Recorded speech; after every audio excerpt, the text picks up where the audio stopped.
everybody, Aaron here. Welcome back to another anime review. Today we look at episode 3 of Kiss Him Not Me. So once again, because I'm doing this review at like 1:30 in the morning, I have to be quiet, so I do apologize for that.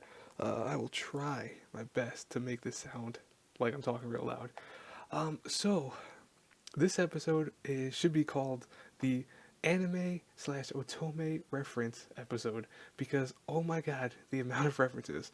The whole thing starts off where they're doing a maid cafe and they decide not to do any normal maid cafe but a cosplay maid cafe. And what's funny about this is that they all have to have outfits for various things like their own club activities and or activities. There we go. And what's interesting is that Kay says, "Oh, you know what? I'm gonna do that. I'm gonna make all your outfits and all that stuff." And we get a whole bunch of references here. We get Snow White over there because she made Snow White outfit for the one guy. She made for Iga. I'm gonna say Iga because I can't say his whole name. I think it's Ignashi, but yeah, it is Ignashi. That's why I can actually say that. He's got a Attack on Titan uniform, of course. And then we have the far right one. We have him dressed up as her favorite character from her anime that the guy died in recently. So that was interesting. That whole arc type thing. By the way, far right guy, best dude in this whole show because honestly, well, you know, let me go to that scene first. Let me go talk about that. So at one point, when they're leaving the school, they finally, or Ignashi goes, you know what? I'm tired of this buddy buddy stuff. We need to figure out what we're gonna do with Kay. And the whole thing is then it's like, what are we gonna do with her? You know, are we gonna, you know? And he goes, you know what? We're gonna split her up during the festival, so they're gonna all get like an hour with her, and they're gonna do various activities with her, but they all kind of have their own separation type thing. Now, hopefully, by the way, I've not been covering my mic this whole time because that would be bad. But I'll find out in a couple seconds. Anyways, what's interesting about what happens next is that we see each guy getting their kind of chance with Kay. And what's interesting about these scenes is some various things happen. All of them kind of like your typical reverse harem slash Otome type situation where we have kabadans, we have you know, the Ignashi holding her hand at one point during a theater play that the one guy's in. Then we have, of course, my favorite scene of this whole thing, honestly. I was thinking to use this as a thumbnail, but as I was told, this would be a little too clickbaity, I won't lie.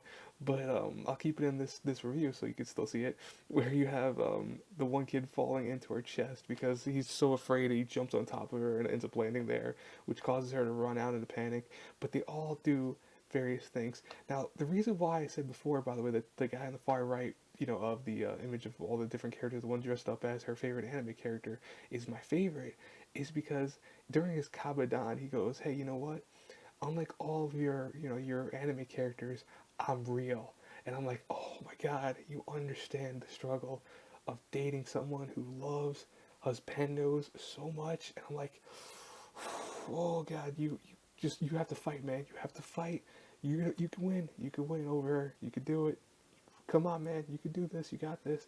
But anyways, let me go on to continue this review because it's already getting late as it is. But we have essentially at the end where all of a sudden a giant fight breaks out when three dudes approach Kay, and you know they try to like kind of hit on her and harass her, and when she runs away, you know they are chasing her down, and of course Ignashi and the rest of the gang show up and start beating the crap out of them and fighting them and stuff like that.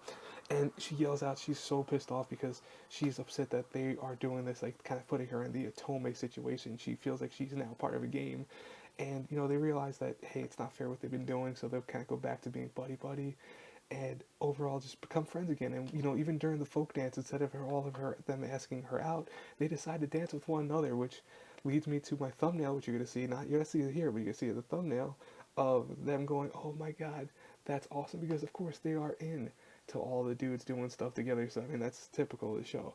Honestly, I love this episode. I love the show because I think it's just funny. I think it's a surprise of how it's almost a breath of fresh air for reverse harems and stuff like that. And overall, I think it's great. Hopefully, you guys agree. Like I said, I'm really sorry for talking this quiet really late at night. I don't want to be waking everyone up in this apartment.